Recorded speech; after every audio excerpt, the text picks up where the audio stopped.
Okay, in the previous video, we have completed from thermodynamics chapter the first thermodynamic function, that is work. From work, we have completed the what is the definition of work, second units of work, then work done in isothermal reversible process, that is derivation for maximum work and conditions for maximum work, then work obtained in pressure volume type of reaction.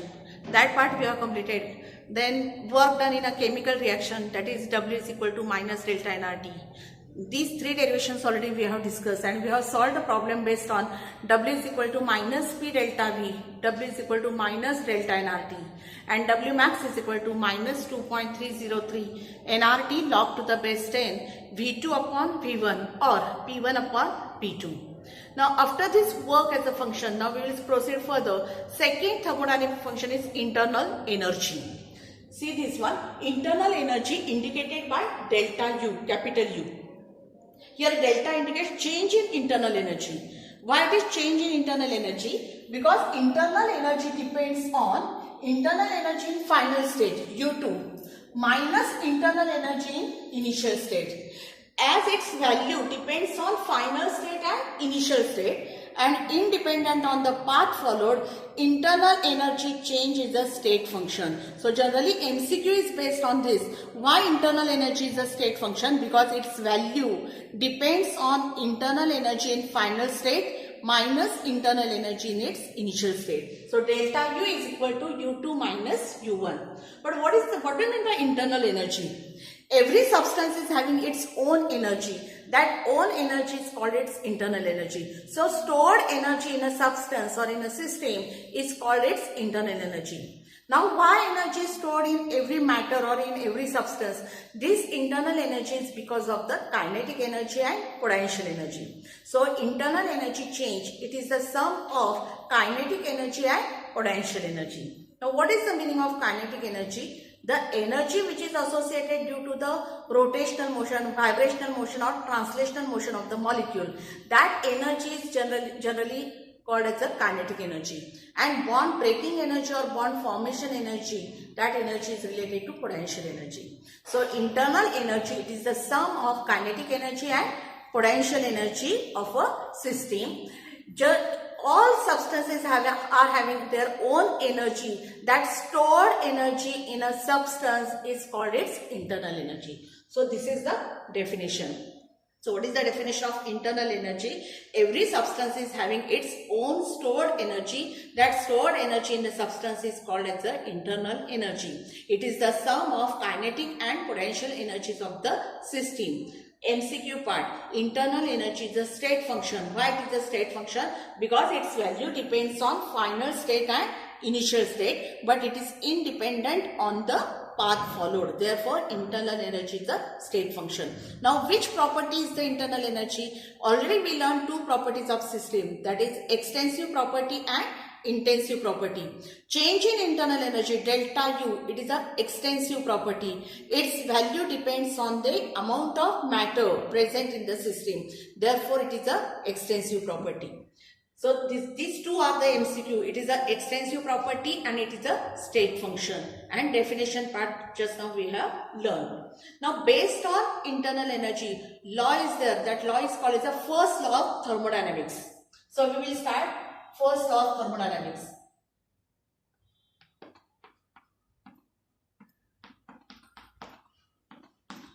First law of thermodynamics. Now this law is based on the conservation of energy. Already we know that whenever energy in one form is disappear, exactly equivalent amount of energy in another form appears. So that statement is related to first law of thermodynamics. So energy can neither created nor destroyed, but it is converted from one form to another form. So this is the first statement for thermodynamics. So there are several statements are there. I'll write the first statement. What is first law of thermodynamics? Energy can neither created nor destroyed, but it is converted from one form to another form. I will give day-to-day example. When we are driving a vehicle, we are using petrol or diesel as a heat energy. Actually, when we are driving, that energy, fuel is converted to mechanical work. Which work we are, that is some displacement is happened from one place to another place when we are driving on the vehicle. So petrol or diesel, it is the heat energy. It is converted to another form. Which form? Work. That work is mechanical energy. So one form of energy getting disappear, equivalent amount of energy, not exactly, but equivalent amount of energy in another form appears. So one form of energy is converted to another form. So that is the first statement. Second one. If energy is neither created nor destroyed, it means that energy of universe remains constant. What is universe? Universe is made up of any system and surrounding. So second statement, energy of universe remains constant. Third statement for first law of thermodynamics. If energy of universe remains constant, it means that energy of system and surrounding remains constant, because universe is made up of any system and surrounding. Already we learned the concept of system. What do you mean by system? What is the meaning of surrounding? So third statement, energy of an system and surrounding for an isolated system remains constant. So for isolated process, the total energy of system and surrounding remains constant. Fourth one. Whenever one form of energy disappears, equivalent amount of energy in another form appears. This is the first statement of first law of thermodynamics. So generally question will be, give the statements for first law of thermodynamics. At least 4 statements you should write. Each statement carries the half marks. So what is the first one? Energy can neither be created nor destroyed, but it is converted from one form to another form. Energy of an universe remains constant. Energy of an isolated system remains constant. Total energy of system and surrounding will remain constant. So these are the statements for first law of thermodynamics. Now we will continue with the mathematical. Now after the statements of first law of thermodynamics, now we will start with the mathematical expression for the first law of thermodynamics. Or firstly we will mathematical derivation for first law of thermodynamics. Now this mathematical derivation, mathematical form of first law of thermodynamics, what is it? Delta U, internal energy change, is equal to Q plus W. What is Q? Q is the heat. What is W? W is the work. What is delta U? Internal energy change. So when some heat is supplied to any system, so some part of that heat is utilized for change in internal energy, while some part will be utilized for performing the work. So depend on how much quantity of heat will be supplied, whether the heat is supplied or heat will be evolved, both part. Internal energy, what is the change in internal energy? Internal energy, whether it is increases or decreases. Which type of work is obtained? Work of expansion or work of compression. Based on this, the mathematical form of first law of thermodynamics is given. Delta U is equal to Q plus W. So two possibilities are there. When heat is supplied to the system, so to the system heat is given. So when heat is supplied to the system, then Q will be positive. In such case, internal energy increases and work will be done on the system by the surrounding. So this is the concept. What it means here, delta U is positive, sign will be positive. Why it is positive? Because internal energy change increases. When it increases, when Q is positive. What is Q is positive? Heat is supplied to the system. Your work is also positive, means work of compression is there. What is compression? Work is done on the system by the surrounding. Then this is the first concept related to mathematical form. So when heat is supplied to the system, internal energy increases and work is done on the system from the surrounding. What is B part? When Q is transferred from the system or Q is given out from the system, then internal energy decreases and work is done by the system on the surrounding. W will be minus. So two possibilities are there. Either heat is supplied or heat will be given out. When heat is supplied to the system, internal energy changes. When heat is given out from the system, internal energy that is decreases. So this one is the mathematical form of first law of thermodynamics. Delta U is equal to Q plus W. Now we will apply this first law of thermodynamics for various types of processes. Already in the second video, I think, we have discussed types of processes: isothermal process, adiabatic process, isobaric process, isobaric process, etc. So this first law of thermodynamics now we will apply to different types of process. First process, isothermal process. Isothermal process. If we apply this first law for isothermal process, what is isothermal process? The process which is carried out at constant temperature. So for isothermal process, temperature delta T is equal to 0 and also internal energy change is 0. Already we discussed this part in previously. So for isothermal process carried out at constant temperature, T1 is equal to T2. So T2 minus T1, delta T is equal to 0. Internal energy change is also 0. Now we have mathematical form for first law of thermodynamics. Delta U is equal to Q plus W. When delta U is equal to 0, so delta U is equal to Q plus W. Delta U is equal to 0, so it will be Q plus W. Therefore, Q is equal to minus W. So when for isothermal process, first law of thermodynamics will be Q is equal to minus W. Now second, after isothermal, adiabatic process. Adiabatic process. So what is adiabatic process? The process in which there is neither exchange of energy from system to surrounding, neither exchange of heat from system to surrounding. So heat is Q. When heat is not transferred between system to surrounding, then Q is equal to 0.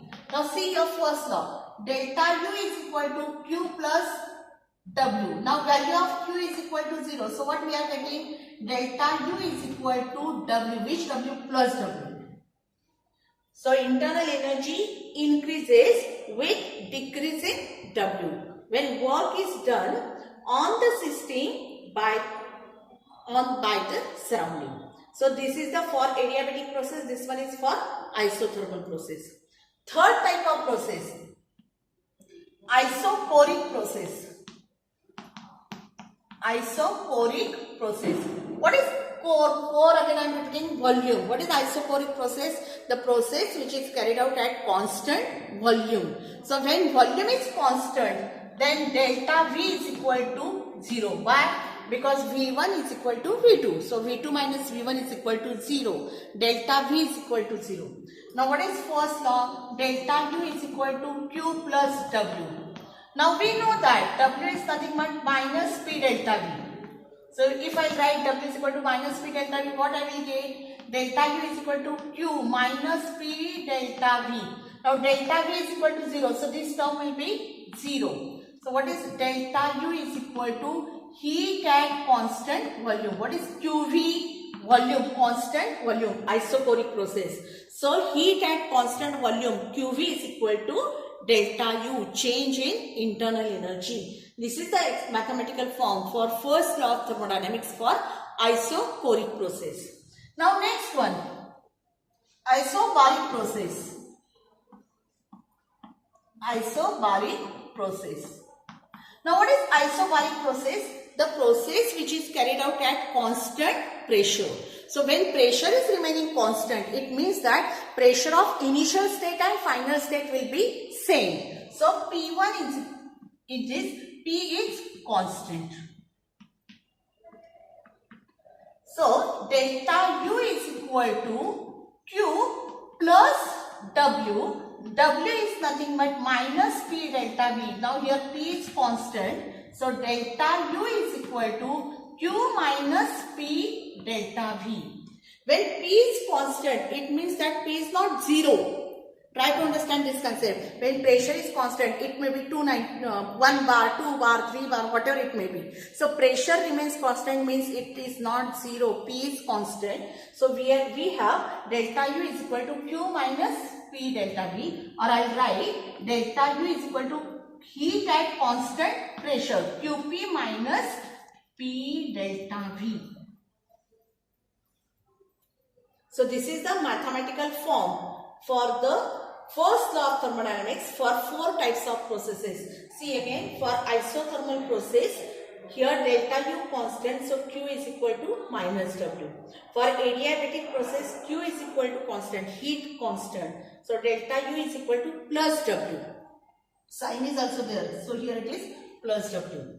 For isoporic process, volume remains constant, delta V is constant.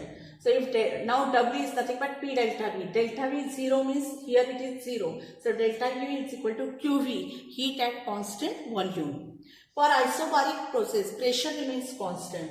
So delta U is equal to QP minus P delta V. So this is about the first law of thermodynamics.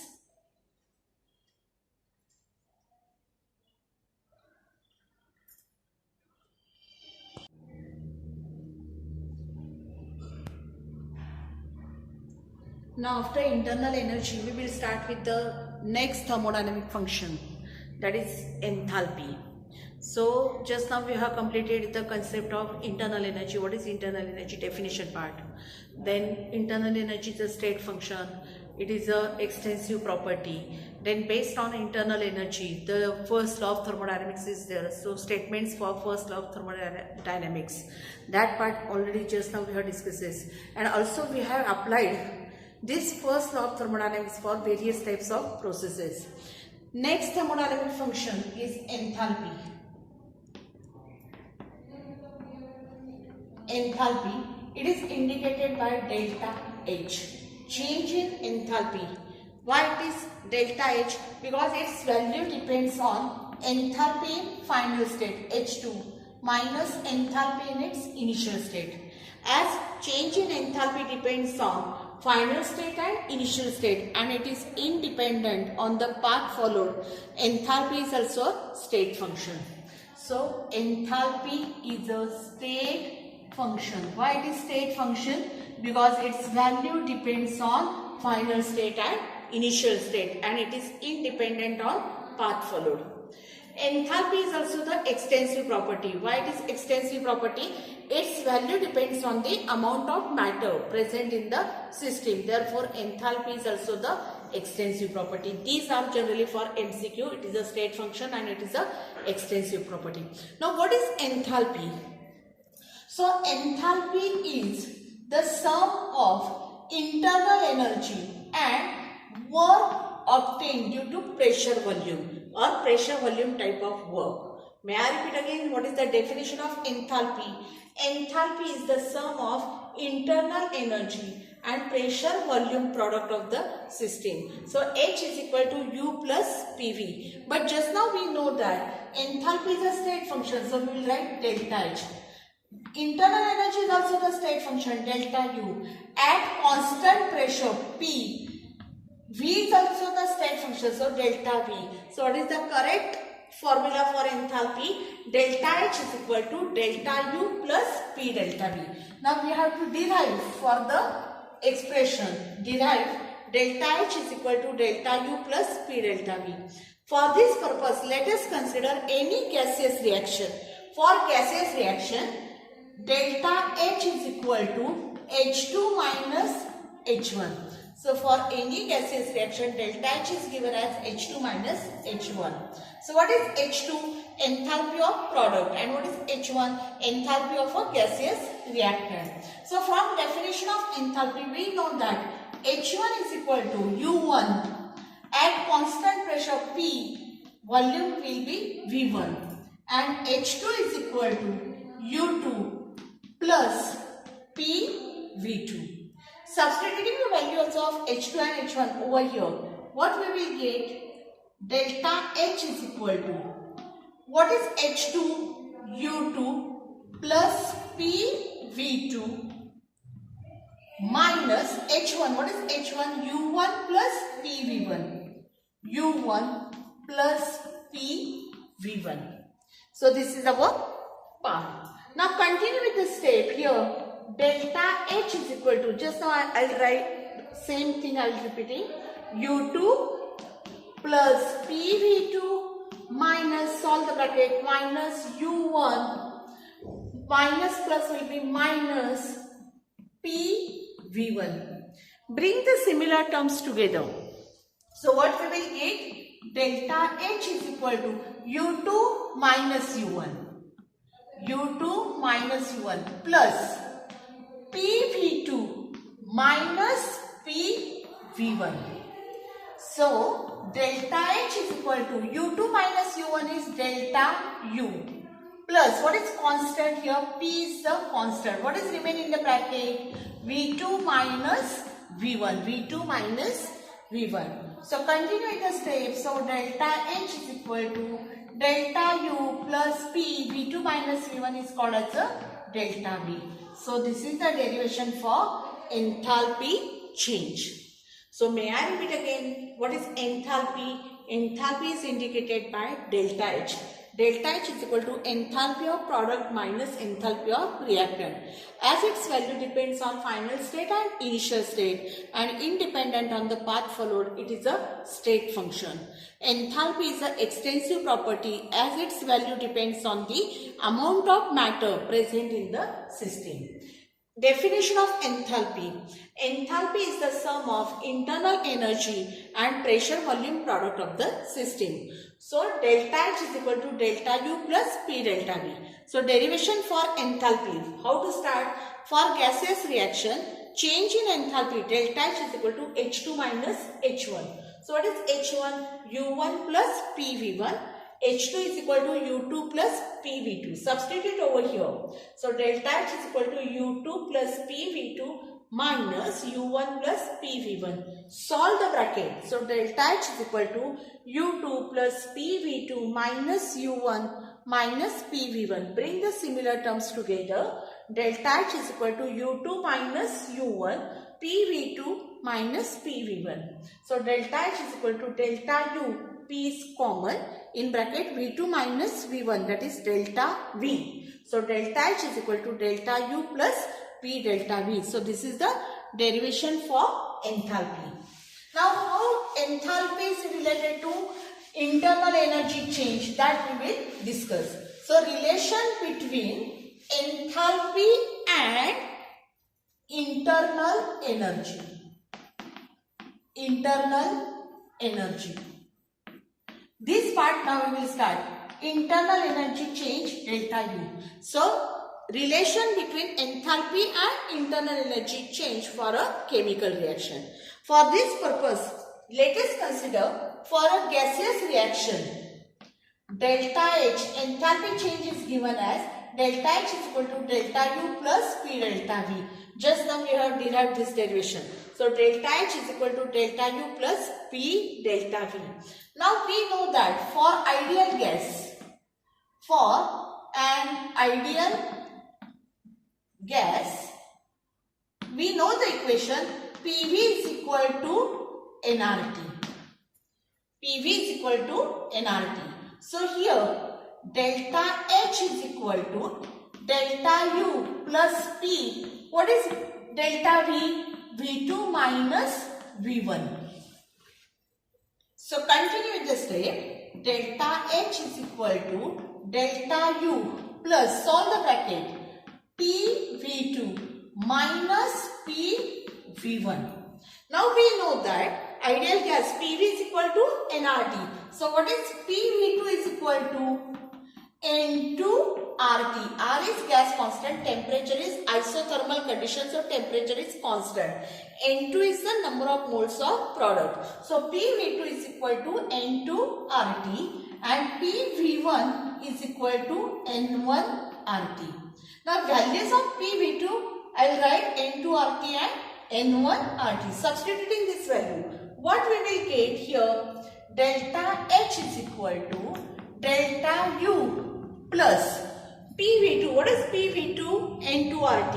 And what about PV1? N1 RT. So it will be plus N2 RT minus N1 RT. So delta H is equal to delta U. What is common in this? RT. RT is common. So what is left? N2 minus N1. N2 minus N1 is delta n. So delta H is equal to delta U plus N2 minus N1 is delta N. It is only for gaseous state, RT. Delta H is equal to delta N RT, delta N RT. So this is the relation between enthalpy change and internal energy change. So delta N, it is the number of moles of product. Number of moles of products in gaseous state only minus number of moles of reactants in gaseous state. So by using this equation formula, we are able to find the value of delta N. What is R? R is the gas constant. Its value is 8.314 joule per mole per Kelvin.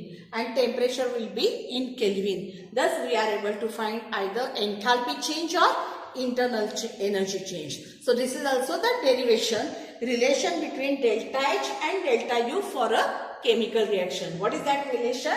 Delta H is equal to delta U plus delta nRT. Delta N is only for gaseous state of reactants and product. It is not applicable for solid and liquid state. So, at what conditions?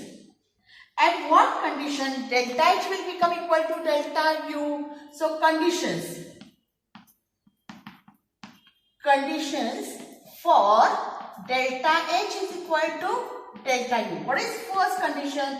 If delta N is 0, when delta N is equal to 0, delta H is equal to delta U. First one. If delta N will be 0, number of moles of products and number of moles of reactant in gaseous state are same, then delta N will be 0. So, delta nRT will be 0, delta H is equal to delta U. Second one, when this one, delta N is in solid state, when the reaction is given in solid state or liquid state, then also delta N will be 0 because this is applicable only for gaseous state. So, for solid and liquid state, delta N is equal to 0.